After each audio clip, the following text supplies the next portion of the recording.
আজকে তন্ত্রের একটু গুরুত্বপূর্ণ দিক নিয়ে আলোচনা করব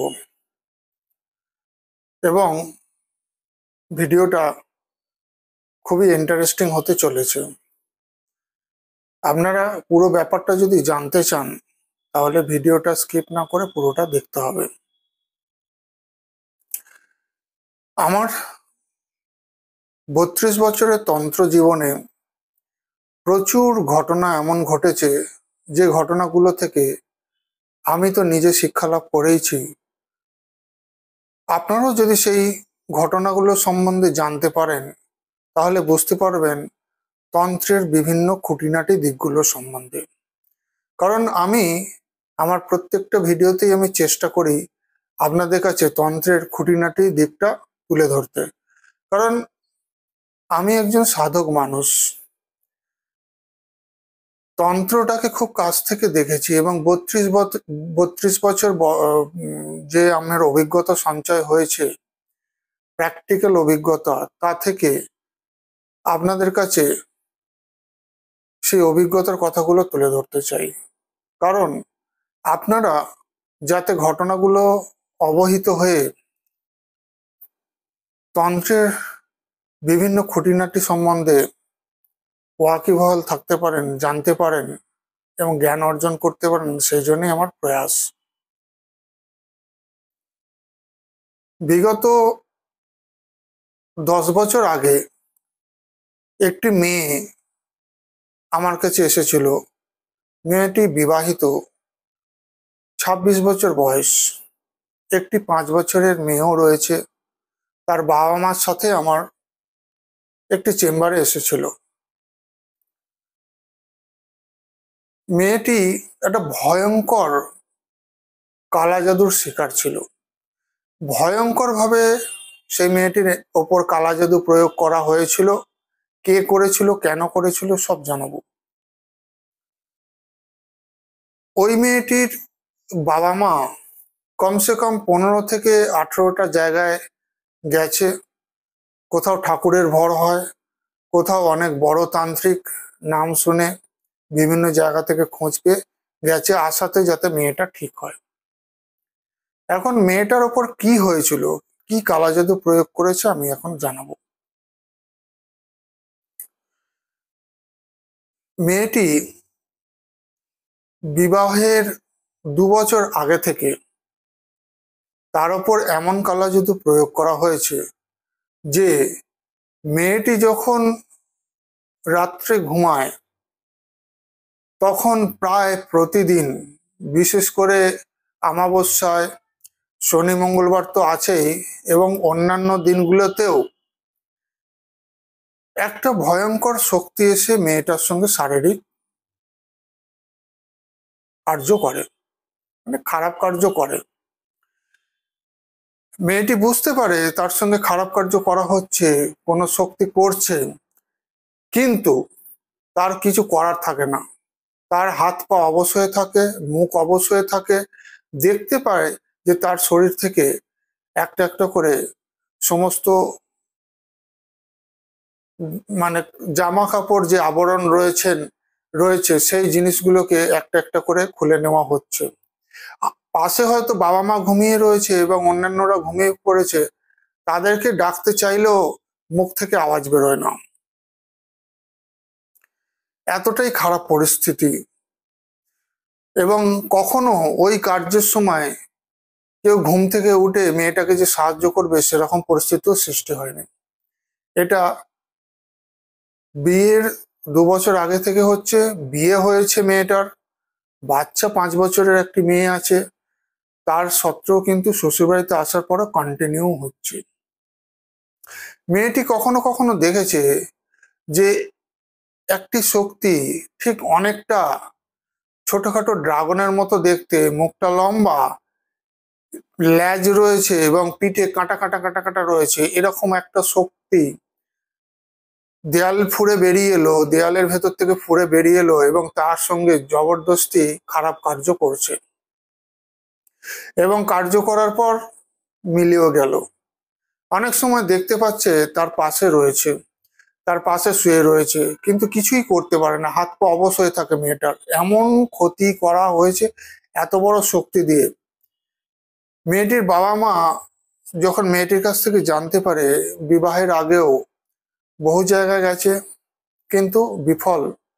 এত বড় শক্তি ক্ষতি করা হয়েছে যে সে শক্তিকে তাকে কাটাবার মতো সাধ্য কোনো তান্ত্রিকের হয়নি।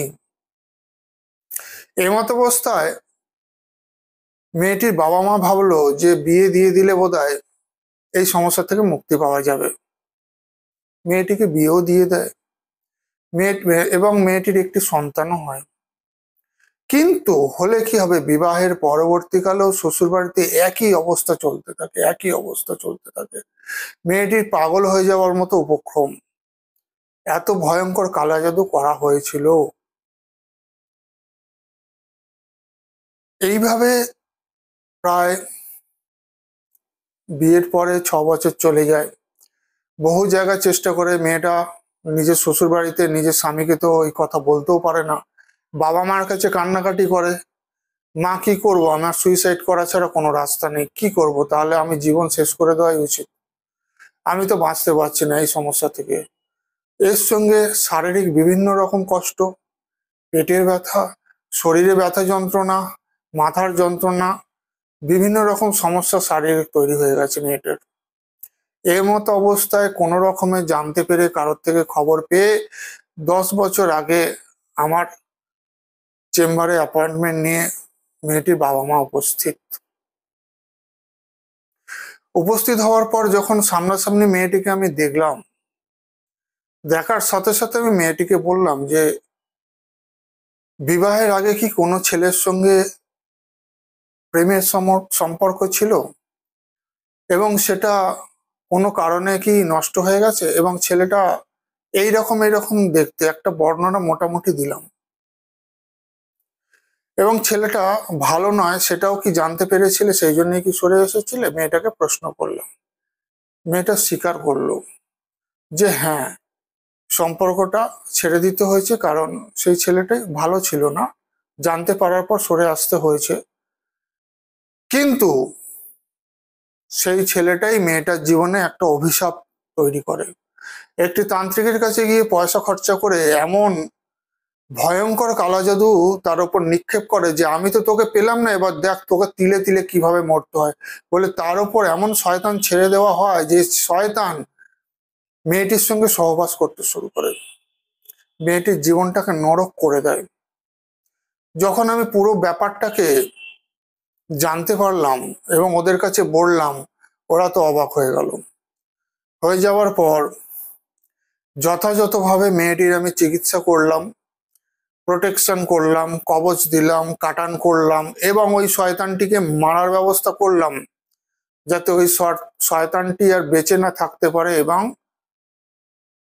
চিরতরে অবলুপ্ত হয়ে যায়, এবং আর কোনো মহিলাকে উত্ত্যক্ত করতে না পারে। যথারীতি ব্যবস্থা নেওয়ার পর, মেয়েটাকে কবচ দেওয়ার পর মেয়েটা ফিরে গেল। আস্তে আস্তে আস্তে আস্তে আস্তে আস্তে 5-6 দিন পর থেকে এই ঘটনা বন্ধ হতে থাকলো। হতে হতে 1.5 মাস পরে মেয়েটি আবার আমার কাছে এলো। আমি বলেছিলাম 1.5 মাস পরে রিপোর্ট দিতে আমার কাছে এসে। 1.5 মাস পরে যখন মেয়েটি আসে তখন মেয়েটি বললো যে না, 6 দিন পর থেকে আর কোনো সমস্যা নেই, কেউ আসেনি, আর কোনো সমস্যা আমাকে পড়তে হয়নি। এবং ওই মেয়েটির 1.5 মাসের মধ্যে যে শারীরিক সমস্যাগুলো ছিল সেই সমস্যা 70% মতো মিটে গেছে। তাকে বললাম যে যেটুকু সমস্যা আছে শরীরের মধ্যে, যেটুকু ক্ষতি হয়ে গেছে সেটা রিকভার করার জন্য আরো কিছু সময় লাগবে, তুমি এই জিনিসগুলো ব্যবহার করো। ব্যবহার করতে করতে মেয়েটি একদম সুস্থ হয়ে যায় এবং তার বাবা মা 3 মাস পরে জানায় যে আমার মেয়ে সম্পূর্ণ সুস্থ, এবং ওই সমস্যা যে পূর্বের ছিল সেই সমস্যা একদমও নেই, আর একদিনের জন্যও নেই, কোনো সময় কেউ ডিস্টার্ব করতে আসে না। তো ওকে যে কবচ দিয়েছিলাম 10 বছর আগে, সেই কবচ এত উচ্চ স্তরের কবচ যে যত বড়ই কালা জাদু করুক না কেন সেটা নষ্ট করা সম্ভব নয়।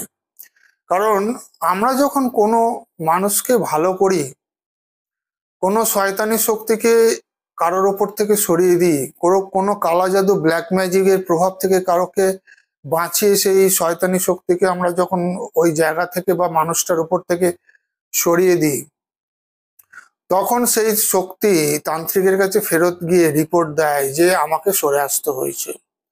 তখন কিন্তু সেই তান্ত্রিক বারবার চেষ্টা করতে থাকে যে কোন তান্ত্রিক ক্ষতি করলো তার উপরও ক্ষতি করব, এবং যাকে ক্ষতি করা হয়েছিল তার উপরও ক্ষতি করব, কারণ আমার শক্তির উপরে কে শক্তি চালিয়েছে সেটা আমিও দেখে নেব। এইভাবে তান্ত্রিকের সঙ্গে তান্ত্রিকের একটা বিবাদ বা একটা যুদ্ধ লেগেই থাকে। আমরা যে এত লোককে ভালো করি, আপনারা ভাববেন না যে আপনারা ভালো হয়ে গেলেন আর আমাদের উপর কোনো কিছু আসে না, আমাদের উপর অনেক কিছু আসে, কিন্তু সেই জায়গাতে নিজেকে রক্ষা করার মতো শক্তি যদি আমাদের থাকে তবেই তো আমরা লড়াই করে জিততে পারবো এবং আপনাদেরও বাঁচাতে পারবো। তাই তন্ত্রের লাইনে নামতে গেলে সব থেকে উচ্চ ক্ষমতার মালিক হতে হবে এবং উচ্চ ক্ষমতা সম্পন্ন শক্তিকে সাথে নিয়ে চলতে হবে, তার আশীর্বাদ তার সহযোগিতা নিয়ে চলতে হবে, তবেই তো কাজ করা যাবে। না হলে ছোটখাটো শক্তি থাকলে কি হবে, আপনারা যাবেন কাজ করাবেন, কিন্তু আপনাদের দেখবেন 2 দিন রিলিফ হচ্ছে, 4 দিন রিলিফ হচ্ছে, তারপর আবার যেইকে সেই। এটা হয় কারণ যত বড় শক্তিতে ক্ষতি করা হয়েছে তার থেকে কম শক্তিতে যদি আমরা কাটান করি তাহলে হয়তো সাময়িক 2-4 দিনের জন্য কিছুটা রিলিফ হতে পারে, কিন্তু পার্মানেন্ট রিলিফ কিছু হয় না। তার জন্য কি করতে হয়, বড় শক্তি চাপাতে হয় সেই শক্তিকে সরিয়ে দেওয়ার জন্য। বড় শক্তি যখন সেইখানে উপস্থিত হয় তখন খারাপ শক্তি যে ছোট শক্তিগুলো থাকে সেগুলো পালিয়ে যাওয়ার রাস্তা পায় না, না পালিয়ে গেলে পুড়ে ছাই হয়ে যাবে, ভস্ম হয়ে যাবে, তারা সরে যেতে বাধ্য হয়। কিন্তু ধরুন কারোর উপরে বহু বছর ধরে 10 বছর, 15 বছর, 20 বছর, 25 বছর, এমন আমি দেখেছি 30 বছর, 40 বছর পর্যন্ত কালা জাদুর প্রভাব রয়েছে, কেউ ঠিক করতে পারেনি। এবার কালা জাদুর প্রভাবটা তো কাটানো হলো, খারাপ জিনিসের প্রভাব কাটানো হলো, কিন্তু আপনার শরীরের যে বিভিন্ন পার্টসের ক্ষতি হয়ে গেছে সেই ক্ষতিগুলোকে রিকভার করতে গেলে একটু সময় লাগবে। সেই সময় ধৈর্য নিয়ে যদি চলেন দেখবেন অবশ্যই ঠিক হবে। কারণ তন্ত্রের কাজ করে, অবশ্যই করে, কিন্তু সিনেমাতে টিভিতে যেসব দেখেন যে ওখানে দেখাচ্ছে তান্ত্রিকরা এখান থেকে একটা কাজ করলে সঙ্গে সঙ্গে অন্য জায়গায় কাজ হয়ে যাচ্ছে, এরকম হয় না। তন্ত্রের কাজ হতে একটু সময় লাগে, এবং যতটুকু যার ক্ষেত্রে সময় লাগে, যার রোগটা অল্প দিনে তার সঙ্গে সঙ্গে ঠিক হয়, যার একটু বেশি দিন তার একটু সময় লাগে, কারোর 1 মাস, কারো 1.5 মাস, কারো 3 মাস, 4 মাস লেগে যায়, কিন্তু ঠিক হবে। সঠিকভাবে যদি চিকিৎসা হয় এবং সঠিক পদ্ধতিতে সঠিক শক্তি দিয়ে যদি চিকিৎসা করা হয়, কালা জাদু হোক না কেন, বিভিন্ন রকম যত খারাপ জিনিস হোক তার থেকে উদ্ধার পাওয়া যায়। আপনাদের এই যে ঘটনাগুলো বললাম, এই যে ঘটনাটা মেয়েটার বললাম যে মেয়েটা কতটা কষ্ট করেছে, আপনারা বুঝতে পারবেন যে অনেকের জীবনেই কিন্তু এরকম ঘটনা হয়, অনেকে বলতে পারে না, অনেক পুরুষের সঙ্গেও হয়, অনেক মহিলার সঙ্গেও হয়, মহিলাদের সঙ্গে বেশি হয় কিন্তু পুরুষদের সঙ্গেও হয়। কিভাবে হয়, কোন শক্তি দ্বারা হয়, কেন হয়, কি ভুলে হয়, সেটা আবার জানাবো কোনো একটা ভিডিওতে, নতুন ভাবে জানাবো তার খুঁটিনাটি নিয়ে। সেগুলো যদি জানতে হয় আপনারা ভিডিওটাকে লাইক সাবস্ক্রাইব করে রাখুন, যাতে যে কোনো তথ্য, যে কোনো নতুন ভিডিও যখন আসবে তখন আপনারা প্রথমেই সেগুলো জানতে পারেন। আজকে এই পর্যন্তই। আগামী ভিডিওতে আরো গুরুত্বপূর্ণ কিছু তথ্য আপনাদের কাছে দেব, যেগুলো আমার জীবনের সত্য ঘটনার উপর নির্ভর, বাস্তবিক প্র্যাকটিক্যাল অভিজ্ঞতার উপর থেকে সঞ্চয় করেছি, সেগুলো আপনাদের জানাবো। আজকে এই পর্যন্তই রইল।